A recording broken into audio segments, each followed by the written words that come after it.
Podcast ITEPOL. Saludos desde ITEPOL, soy Carlos, presidente de ITEPOL, y hoy en nuestra sección de podcast tenemos con nosotros a un exagente del FBI retirado, don Edmundo Mireles. Edmundo es un superviviente del famoso tiroteo ocurrido en Miami el 11 de abril de 1986, hace ahora aproximadamente 34 años. Lo primero, Edmundo, agradecerte que hayas querido venir a España de la mano de ITEPOL a compartir tu vivencia y tus conclusiones de aquel fatídico día. Edmundo, por favor, cuéntanos cómo iniciaste el servicio esa mañana. Bueno, ese día era un día normal, pero esa mañana teníamos la misión de salir al sur de Miami a hacer vigilancia, buscando a los dos ladrones que se buscaban, y salimos a buscar un coche negro, un Monte Carlo robado con la placa NTG 891. Vale, ¿nos puedes explicar brevemente cómo sucedió todo? Sí, esa mañana como salió la suerte, o como tuvimos suerte, buena o mala, no sé, pero encontramos el Monte Carlo robado con los dos ladrones, y empezó una vigilancia corta y después empezó una carrera cuando los coches de los policías, de los oficiales, empezaron a tratar de bloquear el Monte Carlo robado. Y eso resultó en un choque donde el coche, el Monte Carlo, fue parado ya después de varios choques. Se estrelló en un árbol y ahí empezó el tiroteo. ¿Llevabas puesto tu equipo personal, tu chaleco antibalas? Bueno, verdaderamente no. Traía mi chaleco antibalas en el coche y todavía no me lo había puesto. Y lo primero que hice fue escoger la escopeta y cargarla y prepararme para el tiroteo, pero no tuve chance de ponerme el chaleco. ¿Qué duró aproximadamente todo el enfrentamiento armado? Bueno, eso honestamente no se sabe exactamente cuánto duró, pero pensamos que eso fue entre 4.5 minutos a 5 minutos aproximadamente. Y en ese corto espacio de tiempo, ¿cuántos disparos aproximadamente se produjeron? Aproximadamente 150 tiros que fueron disparados entre 10 participantes en el tiroteo. 8 agentes de la FBI y los dos ladrones. ¿El porcentaje aproximado de aciertos en esos disparos lo conoces? ¿Solamente cuántos acertaron a los criminales? Uno de los criminales fue herido 12 veces y el compañero fue herido 6. Así que el que fue herido 12 veces lo destruimos, lo partimos con 12 heridas, ¿no? Le dimos en el pecho, en los brazos, en las piernas, en la cabeza, y la cosa es que siguió luchando. Él no paró hasta que se le acabó la sangre, hasta que se le acabó el respiro. ¿Qué armamento lleváis? Tengo entendido que lleváis armas cortas y armas largas, ¿no? Sí, correcto. Nosotros llevábamos armas que en ese tiempo eran los revólveres 38, calibre 38, con escopetas. Y los ladrones llevaban un rifle calibre .223 o en otro también se dice el .56. 5.56. Sí. Y una escopeta. Así que ellos llevaban la escopeta, el rifle y dos revólveres. ¿La pistola qué calibre eran las pistolas que llevabais? Nosotros llevábamos calibre 38 con 6 cartuchos, con 6 tiros. Y los miembros que eran miembros de SWAT, del grupo SWAT, ellos llevaban 9 milímetros, pistolas de 9 y con 15 tiros, con un cargador con 15 balas. ¿Qué opinión te merece el calibre 9 milímetros? ¿Es el calibre más extendido? Bueno, es el calibre extendido en España. Bueno, eso es una pregunta difícil porque en 1986 el calibre que se usó era un calibre que me parece que era 115 granos de peso. Y ese, ese casquillo, esa bala, no tenía suficiente poder para poder ah, parar una persona que estaba 100% cometida para escaparse. Pero ahora, hoy, el calibre 9 milímetros hay mucha diferencia. Ahora tiene más poder, más pólvora y el tiro, el casquillo es más grande. Bueno, hoy en día la 9 es más pesada. Se llama, la bala se llama bonded, pero el proyectil es más pesado que el 115 gramos. Ahora pesa 147 gramos. Y las balas son mucho mejor de lo que teníamos antes. ¿Qué opinión tienes del uso de puntas huecas por parte de la policía? Eso es más difícil porque lo que se ha descubrido es que las puntas huecas muchas veces que cuando se usa en el blanco humano o un coche, lo que sea, la punta hueca se llena de material y se vuelve a punta redonda, no hueca. Así que eso con la ropa se embotan y no abre. Correcto. Así que eso trabajan 50% del tiempo y no trabajan el otro 50%. Así que uno nunca sabe. Ese día llevabais punta hueca, ¿no? Sí, nosotros llevábamos 158 granos punta hueca. Y el proyectil era totalmente plomo, no había nada de... No llevaba camisa. Nada. No llevaba nada de camisa. Vale. ¿Y qué te parece el uso de escopetas y armas largas por parte de los miembros, los oficiales, los miembros de la policía? Eso es bueno, pero el problema es que cómo las cargas. Un oficial en patrulla en un coche es difícil siempre mantener la escopeta o un rifle en el coche seguro. Por ejemplo, los coches de la FBI no son coches de policía, parecen coches privados, así que uno no puede llevar la escopeta ahí como la llama la policía en el centro del coche. Entre los dos asientos, sí.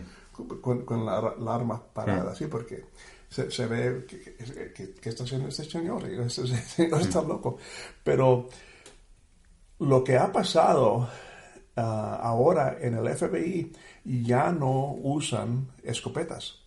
Y eso me sorprendió a mí y pregunté, ahora solamente usan rifles, la M16, el calibre 5.56 y la arma se llama la A4, es una arma militar corta. Sí. Con cargadores de 30. Y pregunté, ¿pero por qué no se usa la escopeta ahora? ¿Y qué razón te dieron de por qué han retirado las escopetas en el FBI?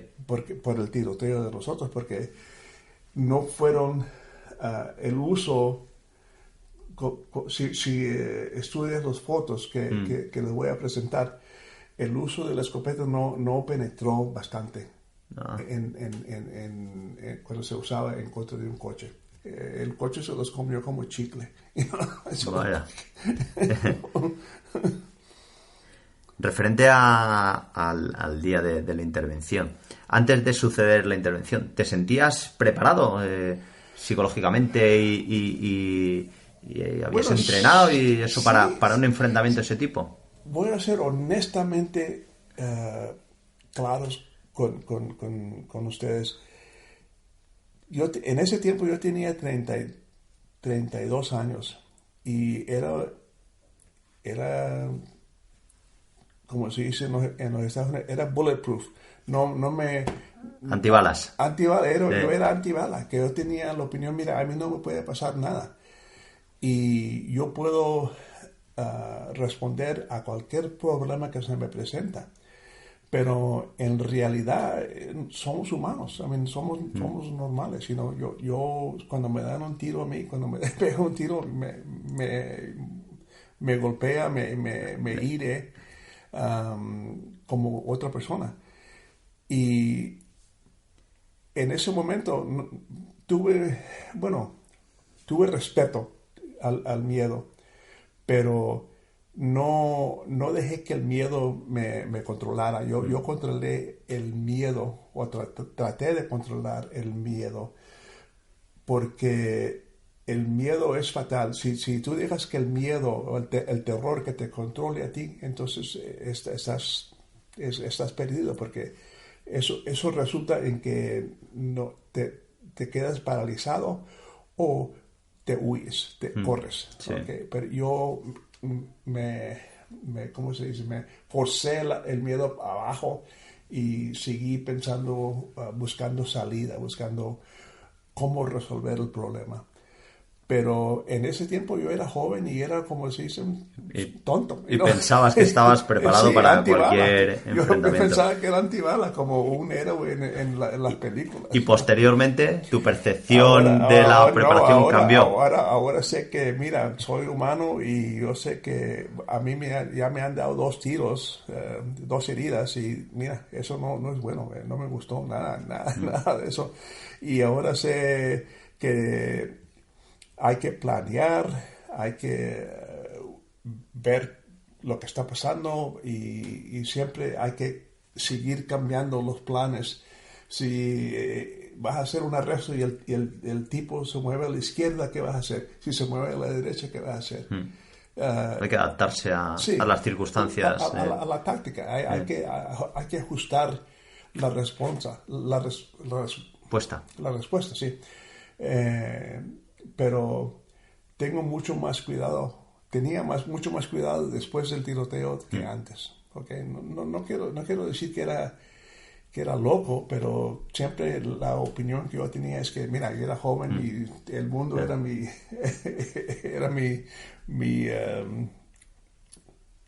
que nunca te podía pasar nada. Exacto, sí. Y durante el propio enfrentamiento, los 4 minutos y medio, 5 minutos que aproximadamente duró, ¿qué se te pasaba por la cabeza? Bueno, la primera cosa que me pasó a mí es que yo honestamente no podía aceptar que estos señores, estos ladrones, si eran tan, como se dice en inglés, en tu cara, mira, que, vete por el carajo. Porque era increíble que esos señores llevaban un coche robado con la placa, ni cambiaron la placa del coche. Y esa placa y el color y todo del coche fue anunciado por el periódico, por el tele, y todo el mundo en el sur de la Florida sabía el color. Era como que os estaba desafiando, sí, ¿no? Exacto. Mira, aquí estamos. Si queréis venir a cogerme. Sí, exacto. No sé, como una... es extraño. Pero después de la sorpresa dije, mira, carajo, esto se puede poner un poquito más fatal, más feo. Y me fui preparando físicamente con el arma, y mentalmente me fui preparando la táctica, como les dije antes. Mira, ¿qué vamos a hacer si ellos giran el coche para la derecha? ¿Qué vamos a hacer si giran el coche a la izquierda? ¿Qué vamos a hacer si tratan de escaparse usando el tráfico para cubrir su salida? Su salida, su vida. Así que ya empezamos a tratar de planear, pero el líder del caso era el agente Ben Grogan.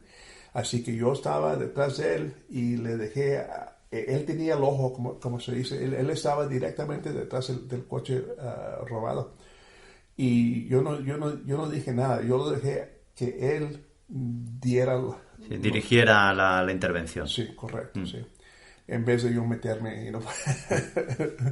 Pero, y cuando ya, al final, cuando los ladrones se dieron cuenta que alguien estaba detrás de ellos, si era la policía o si eran los federales o lo que sea, en ese momento empezaron a tratar de escaparse. Y en ese momento empezaron a caminar mucho más rápido. Y el agente Grogan caminó para adelante y los trató de bloquear. Ahí empezó, como digo, una carrera de carros, una carrera de coches. Y empezamos a chocar. Y eso me sorprendió mucho. Dije, carajo, nos podemos golpear. Porque yo no llevaba el cinturón puesto, el cinturón del coche. Porque yo pensé, mira, si tengo que salirme del coche inmediatamente, no quiero que el cinturón me vaya... Te puede impedir salir rápido del coche. Exacto. Pero después pasó el choque y nosotros chocamos en contra de una pared. Y después, cuando empezó el tiroteo, el mero tiroteo, sí. Eso, uno se mueve de nivel de un poquito de apreciación a miedo, y después cuando empiezan los tiros a volar, como se dice, se pone uno un poquito más tenso, apretado. Sí. Y después de que me dieron, entonces ya toda la cosa cambió. Yo no pensé que se podía poner más fea la cosa, pero cuando me dieron, pensé, mira, eso no es bueno, porque es difícil sobrevivir, tratar de sobrevivir, es difícil tratar de sobrevivir un tiroteo, ahora menos, tengo menos oportunidades. Herido menos. Sí, herido menos, sí, porque me di cuenta que mira, ahora solamente tengo un brazo. Bueno. ¿Sentiste cuando te hirieron? No me sentí nada. No sentiste nada. Esa es la cosa. Es muy interesante porque he estudiado fisiología del cuerpo humano. Sí. Y he hablado en los últimos 34 años, he hablado con muchos oficiales militares y policías que han sido heridos. Y la mayoría de ellos, como 85 o 90%, cuando han sido heridos, ninguno de ellos sintió nada. Absolutamente nada. Que eso es bueno, porque cuando uno es herido, eso le da la oportunidad de seguir trabajando. Sí. Porque si uno siente dolor inmediatamente, es posible que se vaya a parar. Claro. Pero yo no sentí nada, seguí trabajando y ni me di cuenta que me habían herido hasta como 1 minuto o 2 minutos después de que me hirieron. Y la única razón que me di cuenta es que mi brazo izquierdo no trabajaba, no funcionaba, no te hacía caso. Y dijiste, algo me pasa. Y no pasaba nada. Sí. Y hasta que no vi, hasta tuve que quitar los ojos del área de peligro. Sí. A examinar mi brazo. Y cuando examiné el brazo, pues, me sorprendió. ¿Qué pensaste desde Carajo, es lo que pensé. Y honestamente, yo no pude aceptar que ese pedazo de carne era mi brazo. Dije, no puede ser. Eso no puede ser. Porque era como un conejo que había sido golpeado con un coche. Estaba explotado y el brazo estaba así. Dije, mira, eso no puede ser.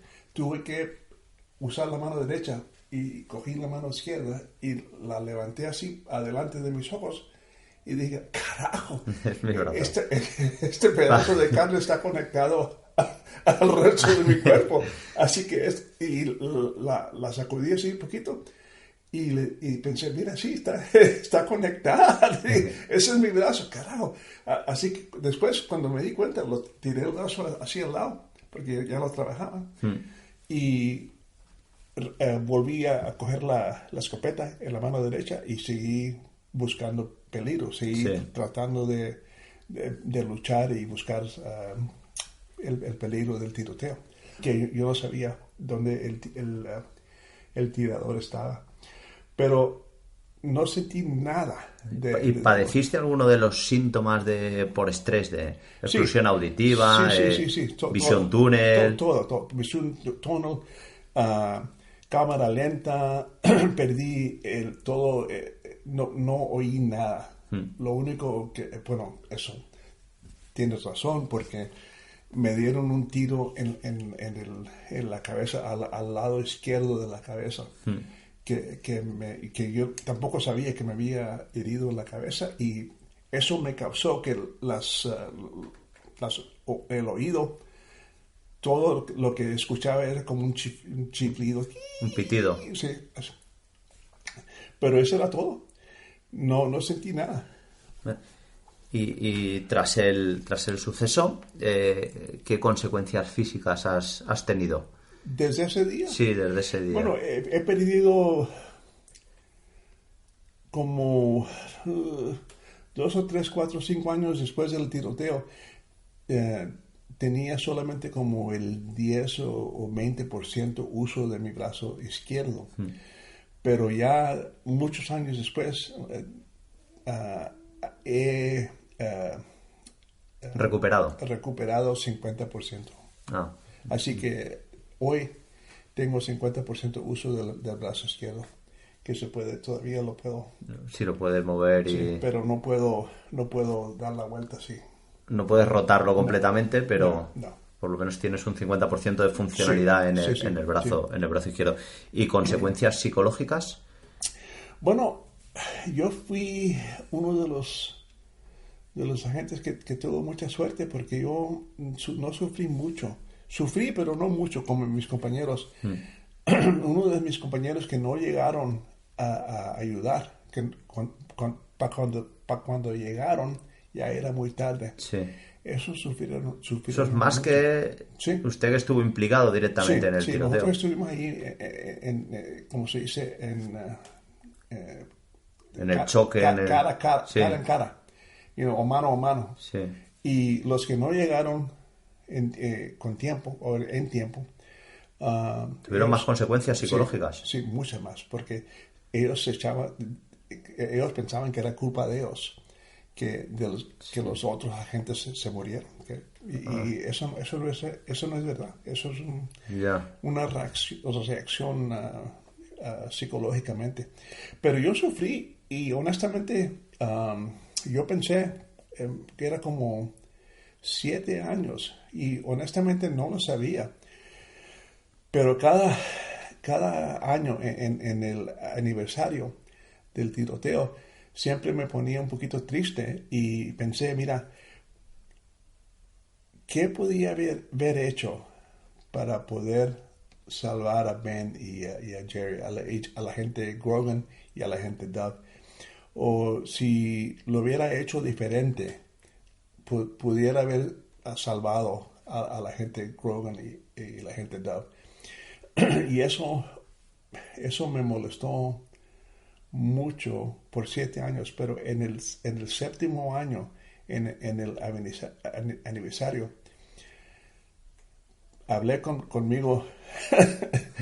estaba solo, no sé dónde, en mi casa, o ya ni me acuerdo dónde, pero sé que pasó, que honestamente yo pensé, mira, yo hice todo lo posible para tratar de salvar a la gente Grogan y a la gente Dove, y así es. Y si yo sé que ellos entienden eso allá en el cielo con el Dios Santo, y yo sé que si ellos entienden eso y me perdonan, yo tengo que perdonarme a yo mismo, porque yo hice todo lo posible, todo lo que un humano, para ayudarlos a ellos. Y cuando yo decidí que sí hice todo lo posible, era como alguien, un descanso, ¿no? Alguien que levantó una capa de mi cerebro, y de repente, mira, todo se acabó. Ya no me molestaba nada, nada. Dentro de la agencia, dentro del FBI, ¿existe algún protocolo que sigan los agentes involucrados en enfrentamientos armados?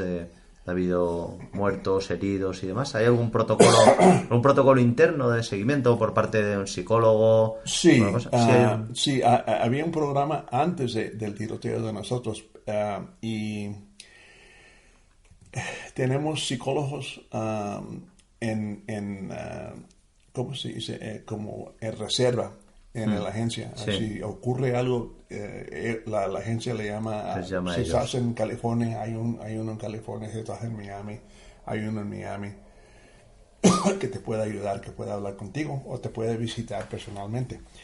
Pero el programa se ha mejorado porque ahora tenemos reuniones con psicólogos en grupos que se han dado cuenta que las únicas personas que pueden hablar contigo verdaderamente, honestamente, son otras personas que han pasado lo que tú pasaste.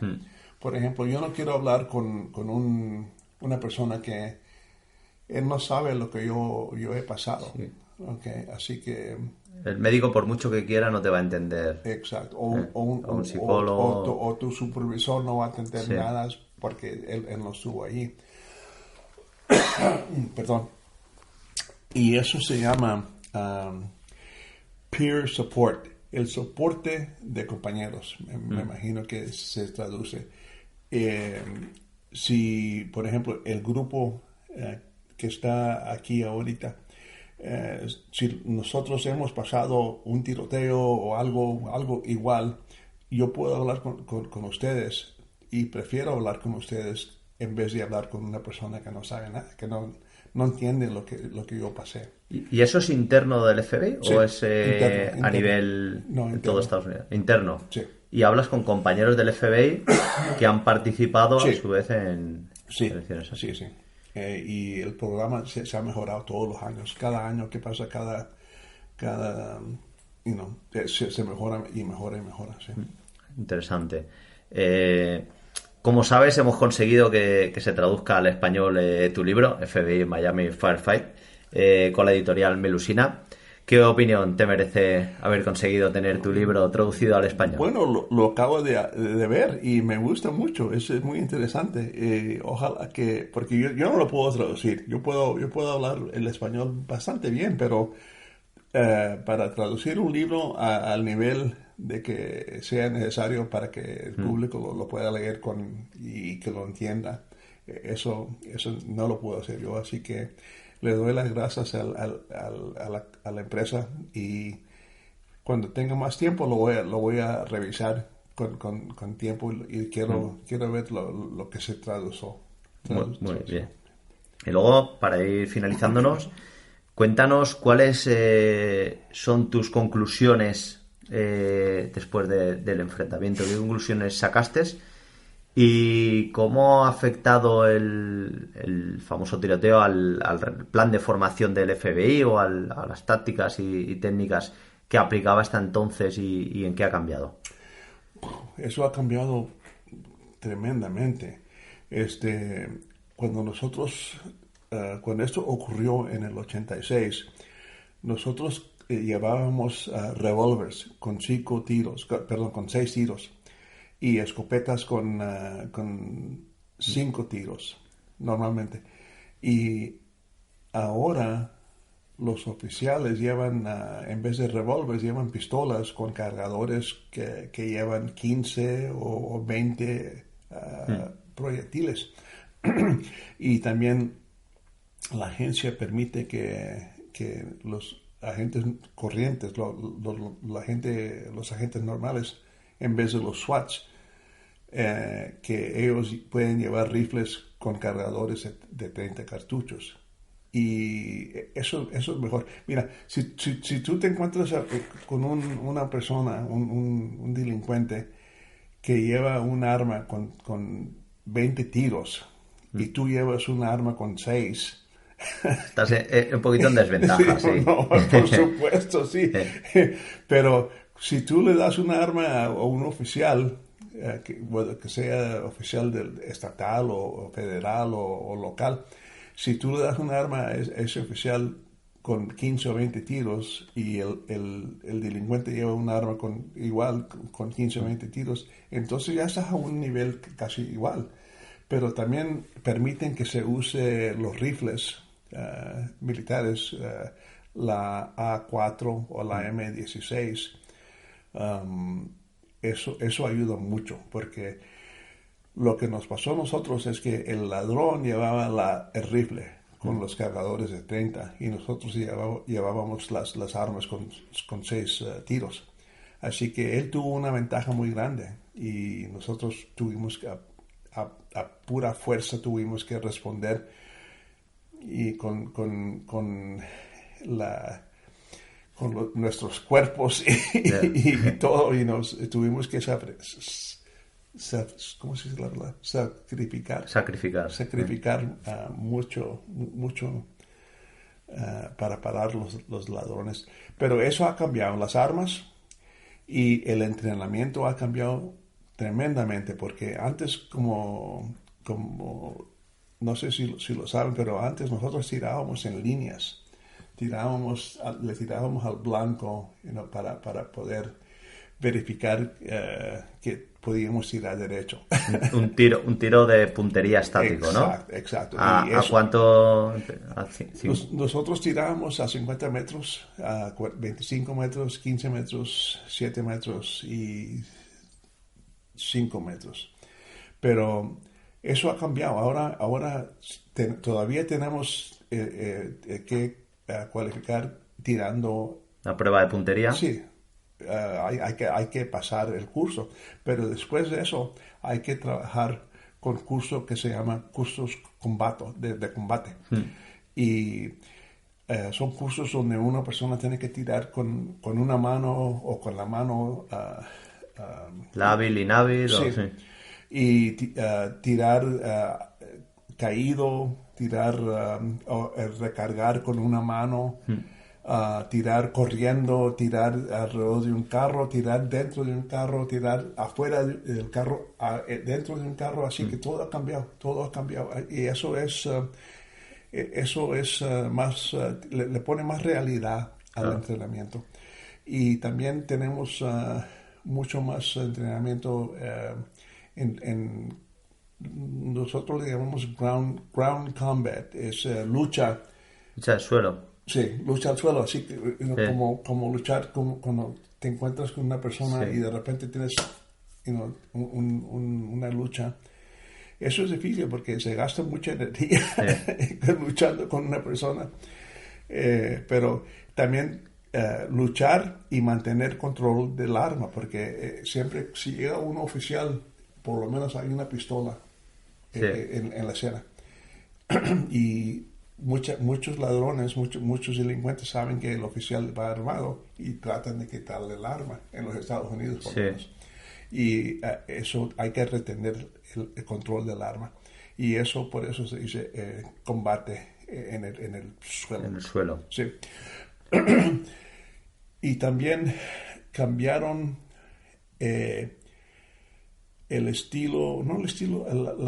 la calidad de las balas. Porque antes del 86, muchos departamentos compraban balas de las empresas que preparaban o hacían o vendían balas. Las compraban con solamente esta bala puede tumbar a un hombre. ¡Pum! Esta bala puede parar el enemigo. ¡Pum! Y esta bala puede destruir un oso. Y la cosa es que... Y la realidad no es así. No es así. Pero la cosa es cómo vas a medir. ¿Cómo se puede medir? Esta arma te va a tumbar. ¿Cómo se mide eso? Y lo que empezó fue un examen que se podía ver, que se podía duplicar. Si, por ejemplo, la FBI empezó a hacer examen de las 9 milímetros, de la 38, de la 45, y empezaron a hacer exámenes. Mira, vamos a tirarle a una similar a tirándole a una persona a 15 pies, Sí. que son 5 metros. Y vamos a ver qué es la penetración de la bala en un... Gelatina balística, en un bloque de gelatina balística. Exacto. Sí. Y vamos a ver, bueno, la 9 caminó 15 son, Centímetros. 30 centímetros. 30. Y la 45 caminó 35 y la 38 caminó a 18.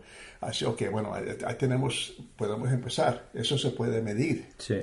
Okay, y después empezaron a hacer exámenes. Bueno, vamos a poner ropa enfrente de la gelatina para ver el comportamiento, porque normalmente cuando gente va vestida. Cuando Sí. pasa la bala hueca Sí. por la ropa, ¿qué le pasa a la bala? Se va a tapar. Si abre o cierra. Correcto. Sí. Así, y eso fue... Eso fue todo a raíz del enfrentamiento, Sí. del enfrentamiento del año 86. Sí. Y la cosa es que esos exámenes fueron preparados y formulados que cualquier agencia, si ellos querían hacer los mismos exámenes, Sí. se podían hacer. No es una cosa, esta bala te va a tumbar, puede tumbar un hombre de 100 kilos. Así. Y la agencia dijo, vamos a verlo. Vamos a ver, sí, y exacto. preparó el test de FBI Sí, de municiones. Y son 9 exámenes. Sí, 9 pruebas. 9 pruebas. Y al final resultó que la bala 10 milímetros, la 45 era muy grande, tenía mucho poder. La 9 y la 38 no tenían bastante poder. Sí. Así que decidieron trabajar con la 10 milímetros, que ahora se llama la 40, la Sí. Smith & Wesson Sí. 40. Sí.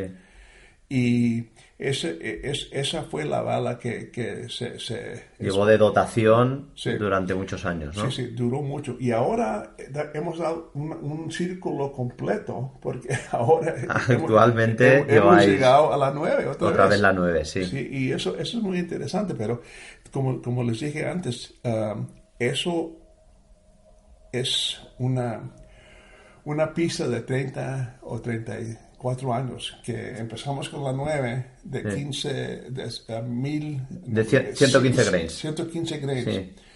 Y ahora dimos la vuelta. Sí, pasó a la 40 Y pasamos a la 40 y estamos ahora es en la 9, pero de más pesadas, ¿no? De Sí. 147 grains. 147 grados, sí.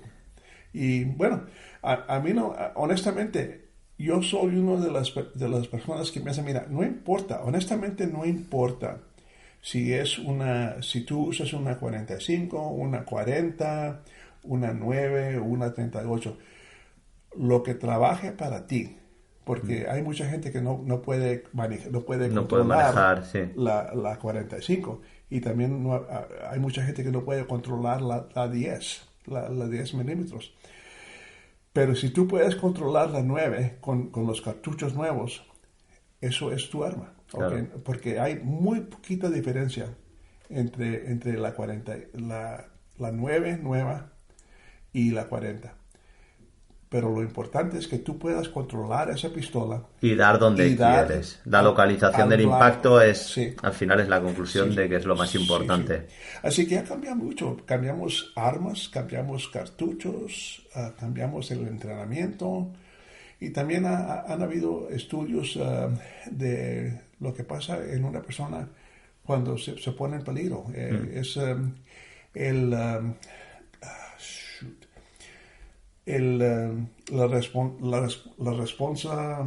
La respuesta ante situaciones de estrés. De huirse o Sí, luchar. lucha-huida. Lucha-huida, sí, correcto. Fight or fly. Sí, hay mucho más estudios ahora que teníamos antes, porque ahora se sabe, mira, una persona le puede pasar esto y esto Sí, y esto y eso. ahora está más Y estudiado. eso le informan a los oficiales y eso es mucho más mejor y mucho más preparado.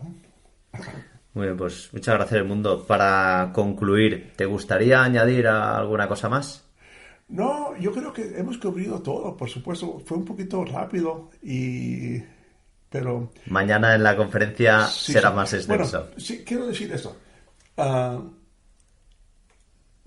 como oficial que he estado involucrado en entrenamiento de fuego de arma, es tremendamente importante que un oficial piense o que sepa que tenemos que seguir entrenando, entrenando, entrenando.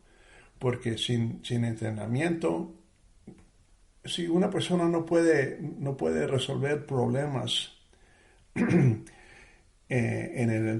el entrenamiento, ¿cómo va a resolver un problema cuando es verdaderamente importante para sobrevivir? Y por eso entrenamos para poder uh,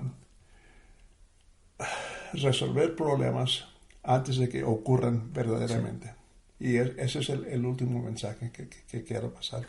Muchas gracias, Ed. Pues nada, agradecerte de verdad que hayas accedido a realizar esta entrevista, que seguro que sirve para entender mucho mejor un enfrentamiento armado. Gracias, Ed. A ustedes, gracias.